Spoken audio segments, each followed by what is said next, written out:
Comment aimer le Congo, ma patrie, ce grand pays au cœur de l'Afrique? Comment lui donner son vrai bonheur? La nouvelle formule, c'est le MCU. Ce grand parti idéal fort, ça fait un nouveau monde de Congolais, une famille de vrais patriotes, une ultime solidarité de développement. Donc je disais, c'est le mouvement des Congolais unis MCU, parti cher à Jean-Paul Suvila Ilunga, dit moi Nabitinda Yaba Congolais et les autres ont habité le. La Ligue des femmes s'est levée comme un seul homme, ouais, c'est la Ligue des femmes, mais elle s'est levée comme un seul homme pour répondre à l'appel de sensibilisation du chef de l'État, le premier citoyen congolais qui a voulu que tous les Congolais se lèvent comme un seul homme pour combattre le mouvement du M23 soutenu par le Rwanda. Donc le mouvement des Congolais unis avec la social-démocratie comme idéologie du parti. Nous félicitons la coordonnatrice de la Ligue des femmes, Mme Mansanga, qui a mobilisé la ville de Kinshasa. Là, nous prenons qu'un échantillon pour faire la marche des soutiens au FARDC qui commence ici à la première rue Koïdro. Et l'itinéraire, c'est de la première rue au Palais du Peuple. Et là, une déclaration sera lue devant le média. Et des copies seront déposées, une à la présidence, une autre au Sénat et l'autre à l'Assemblée nationale. Parce que nous voulons les bonnes élections. Le problème, ce n'est pas organiser les élections. Le problème, c'est organiser de bonnes élections. Parce qu'aujourd'hui, on peut organiser les élections. Nous n'avons pas la partie est de la République démocratique du Congo. Vous ne voyez pas que si une partie de l'Ituri, une partie de Goma, une partie du sud du Kivu ne votent pas, ce président-là ne sera pas légitime. Donc nous parlons de la légitimité. Donc si nous allons aux élections sans ces provinces, c'est une trahison, c'est une autre trahison. J'aimerais que le mouvement des Congolais unis, que nous représentons ici bien entendu à travers la Ligue nationale des femmes, que les provinces qui sont concernées par la guerre, qu'il y ait la paix. Tous nous parlons patrie. Patrie, c'est que les ancêtres nous ont légué.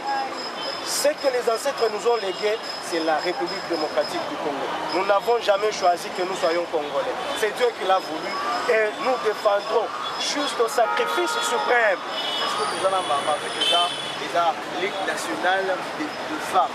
Alors, maman d'Azala, on peut nominer ça affiché. Azali, on peut savoir, quand on a la carte à Masolo, on peut comme on a s'est présenté pendant le Bakota, alors on va présenter Madame Mansangambala Kimpa, la coordonnatrice de la Ligue des femmes nationale. Tout le monde a maman qui a basangania, tout le monde a maman, et ça n'a pas seul, dans le colo basangania, la bonne maman. Il y a Sangana ou Sangania, et ça n'a pas dit. Ce qui est au Sangani, je dis le 24 novembre, Zapo, au Kondiamboka, Tata et Kolo, après ça qui vont là, il y a pour soutenir bongo, Patina na biso na FARDC, pour baza bongo, kuna kobunga, na badongo sur la biso bana. Mais on a biso pe ba maman, besoin d'initiative, wana ya kolia, pour sanga na boto tombola, mayo wana te soutenir pe ba makinga na biso. Pour ça, il y a biso ezali, lokola maman nyonso, alingaka kimia na ndako, la tranquillité, la paix. Biso ba maman, nous voulons la paix. Guerre à Est et Outi et là, il fait une colonie. La politique qui a président de la République Fatala Malam. Mais moi, la biso de la maman Amsei. La Bokambemi, il y a président Jean-Paul Sylvie Laïlunga. Côté, elle est poto par la président Yamboka, Afongola Miso. Badongola Miso, Wana, Tolo Balelo Rwandais. Mais en réalité, ce ne sont pas des Rwandais. Les Andés, Bayo, Toyebi, impérialistes, Toyebi, Bango, Occidentaux, Toyebi, Bango. Depuis Kala, Basalaki, Afrique, n'a dit que c'est pas bon, et puis les lois, parce que la balkanisation à Congo. Non, nous ne voulons pas de ça. Dans la biso d'attendre au Togo, les filles des Tina Baye du peuple, au Burkina Faso, Ghana, la tozokende en tant que bamama mpasi eleki tolobi lelo tokekuta ya bongo na bakonzi mpo bakambaka bongo biso population kuna na hémicycle topesa bango mikanda na biso bayoka kolela na biso eza nini. Merci beaucoup. Nabandi tokutana na bino tokoma kuna totala ndenge nini makambo ekosilela ntina suka totala nde bakoyamba bino po toyeba kopesa limisa bayebiso bakolanda biso bacomprendre que Ligue nationale de femmes MMCU baope batelemeli mpona likambo mwa liloba moko mpo tokotala liloba na biso ezali nayebi ke bakotala biso na kati ya baetando bayeba ete mpasi ya kobota komema mwana 9 mwana libulu eza bajete donc mpasi olokola mama nde amonaka yango biso sikoyo toyoki mpasi wana yango lelo toyoki lelo nsima ya lobi kuna bato bakofete bafete na bango comme d'habitude po tokende na fin de l'année mais soki bato bakanisi ke quelque part soki naza na loboko na nga mosapi na nga moko eza ya kozoka na kozala tranquille te bayebake na este bato bazosouffrir soki osalaka dépense ya $2 na fin de l'année po fete katango ata katikati luko soutenir bango mpe kuna na este bamapinga na biso koli eza mabe bamapinga na biso baza na bateni te baza na biloko ekoki te mpo babunda ya solo koloba kutu te mandoki mpo mandoki toyebi masolo nango balobi na biso yoka ambargo me nayebi te rwanda asalaka mandoki te mais rwanda azobunda na biso na mandoki oyo esengeli mpo guerre ya M23 ebatami na nsima ya barwandais oyo bango moko mindele baa na kati yango tolobi tosoutenir mpe bango bakolanda biso bango baoccidentaux baimpérialiste balongolela biso makambo na bango ya embargo wana banotifie biso embargo wana po tosoma mpe mandoki esenge rwanda eza mboka moko moke meme mpa lokola kinshasa so babikaka biso lelo bamama tokundaka na maboko ata na maboko so tokoteli rwanda okozala nango ekokongisa bango yango tozosenga mokonzi ya mboka ateyela biso rwanda ekoma nango 27e. Oui, mais ce qu'on a une histoire, il y a Félix, on a une histoire Afrique, on a une histoire, il y a Congo depuis. Rwanda n'a jamais été un pays. Rwanda est l'histoire qu'on peut battre, mais il faut pas politique, pas le bango. Merci beaucoup, maman. Merci. Merci. Okay. Merci. Comment aimer le Congo n'a pas pris, c'est compris au cœur de l'Afrique. Comment lui donner son bonheur, la nouvelle formule c'est le MCU. Ce grand parti qui a l'effort, c'est pour le mouvement de Congolais, une famille de vrais patriotes, pour l'unité, solidarité, développement.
Jean-Paul Chibuila Ilunga.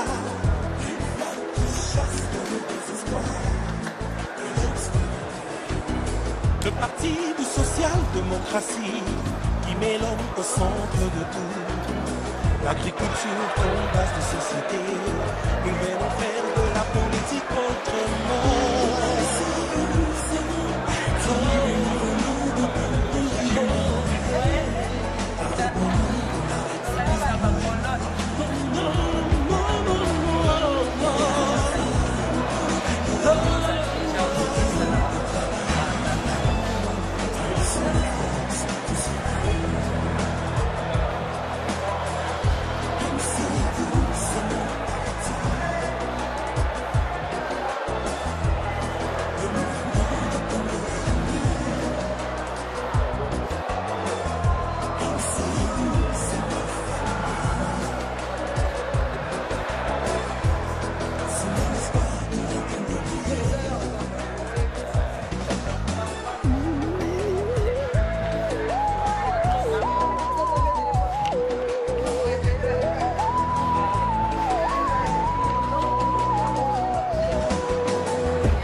Déclaration politique de la Ligue nationale de femmes du mouvement des Congolais unis, MCI en sigle.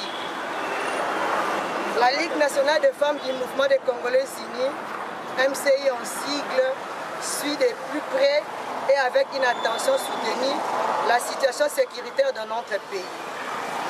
Surtout dans sa partie Est qui subit une agression injuste menée par les voisins belliqueux et hégémoniques rwandais et ougandais sous couvert du M23, contraignant ainsi la population civile à quitter leur maison pour aller vivre dans les camps des réfugiés, parfois dans des conditions inhumaines. Consciente que la République subit de plein fouet une menace par les puissances internationales et régionales, laquelle menace et attaque se sont extériorisées à travers une rébellion figurante. Or, il s'agit d'une guerre d'agression par des puissances étrangères connues de tous, avec comme objectif principal la balkanisation de la République démocratique du Congo qui demeure les désirs profonds de nos détracteurs. La Ligue des femmes du MCI répondant au message à la nation de son Excellence, Monsieur le Président de la République, le chef de l'État Félix Antoine Tshisekedi Tshilombo, déclare ce qui suit. 1. La Ligue des femmes du MCI, tout en saluant la volonté et la détermination du chef de l'État, à ramener la paix et à restaurer l'autorité de l'État pour toutes les voies diplomatiques, politiques et militaires, apporte son soutien indéfectible et inconditionnel aux forces armées de la République démocratique du Congo, qui en ce moment se trouvent dans les différents fronts en train de combattre pour la défense de l'intégrité de notre territoire national. 2. La Ligue de femmes du MCI demande au chef de l'État, commandant suprême des forces armées de la République démocratique, de déclarer la guerre selon les prescrits de la Constitution à ses voisins, la conduire avec hargne et la remettre d'où elle est venue et faire du Rwanda la 27e province de notre pays. À cet effet, le peuple frère du Rwanda sera annexé à la patrie mère qu'est la RDC et gouverné par un parlement provincial. 3. La Ligue des femmes du MCI demande au chef de l'État de renoncer à tous les accords économiques signés avec le Rwanda et ses alliés. 4. La Ligue des femmes du MCI propose au chef de l'État, la République démocratique du Congo étant un pays souverain et indépendant, de se retirer de toutes ces organisations internationales dont elle n'a plus d'intérêt et celles qui menacent ses intérêts et sa sécurité. Ainsi, signer officiellement les accords et coopérations militaires, économiques et politiques avec la Russie, Chine, Turquie, Inde et la Corée du Nord. 12 millions de morts depuis 1997 sous l'œil impuissant de la communauté internationale s'en est debout. 5. La Ligue de femmes du MCI recommande au gouvernement de la RDC d'expulser de notre territoire l'ambassadeur de l'Ouganda et refuser le déploiement de son armée dans la force de l'EAC.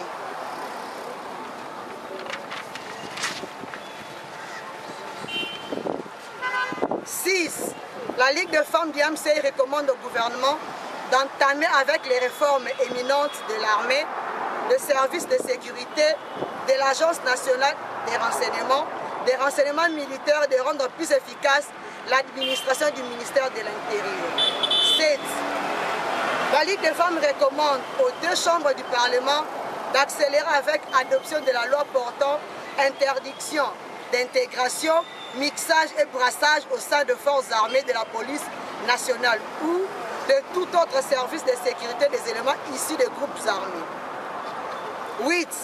La Ligue des femmes du MCI recommande aux deux chambres du Parlement d'élucider la problématique des citoyens rwandais du Rwanda voisin et des rwandophones, nos frères congolais ayant comme langue le Kinyarwanda, pour ne pas tomber dans le piège des ennemis de la République qui se servent de cette confusion afin d'atteindre à tout prix leur objectif de la balkanisation de la RDC, à l'exemple de l'Érythrée et le Soudan du Sud. Être et congolais d'origine, toute personne appartenant au groupe ethnique dont les personnes et les territoires constitués, ce qui est devenu le Congo, RDC à l'indépendance, voire article 10 de la Constitution. 9. La Ligue des femmes du MCI au Conseil de sécurité exige au Conseil de sécurité des Nations de réaffirmer que l'embargo sur les armes ne s'applique plus depuis la résolution du 18 juillet 2008 au gouvernement de la République démocratique du Congo et mettre définitivement fin à ce système de notification au préalable. 10. La Ligue des femmes du MCI demande aux jeunes du parti de toutes les provinces à s'enrôler massivement dans l'armée et à tous les membres de contribuer à l'effort de guerre de toute nature. Et 11 à la fin, la Ligue de femmes du MCI joint sa voix à celle du chef de l'État et lance un appel à toutes les Congolaises et Congolais, surtout à la classe politique, tous les leaders et chefs de partis politiques, à se joindre au président de la République, Félix Antoine Tshisekedi Tshilombo, afin de conjuguer des efforts communs face à cette agression extérieure par les Rwanda et Ouganda. Que vive la Ligue de femmes, que vive le MCI, que vive la République démocratique du Congo, fait à Kinshasa le 24 novembre 2022. Mansangamba la Kimpa, coordonnatrice de la Ligue de femmes nationale. MCI! Viva!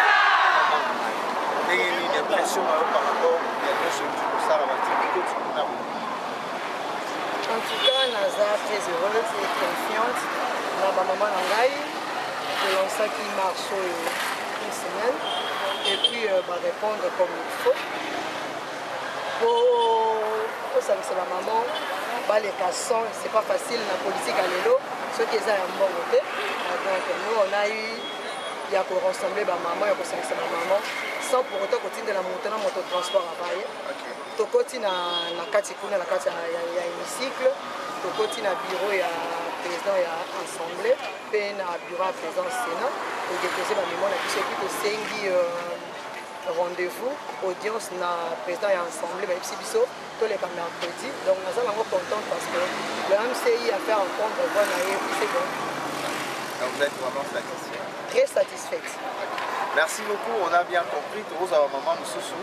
totuna oye motuya motuna ozalaki liboso kaka na ye azali awa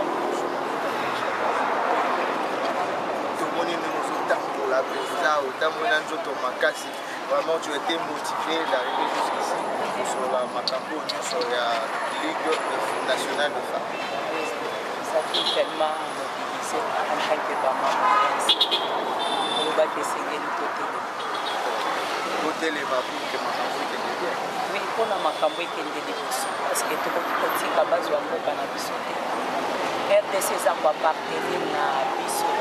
Tout d'abord mwasi atongaka mboka. C'est par là qu'on s'est levé pour la kolobake ba maman balamuka pour na kokende ko déclarer les droits ya ba congolais. Parce que les femmes ont toujours tendance à se reculer dans la makambo mboka.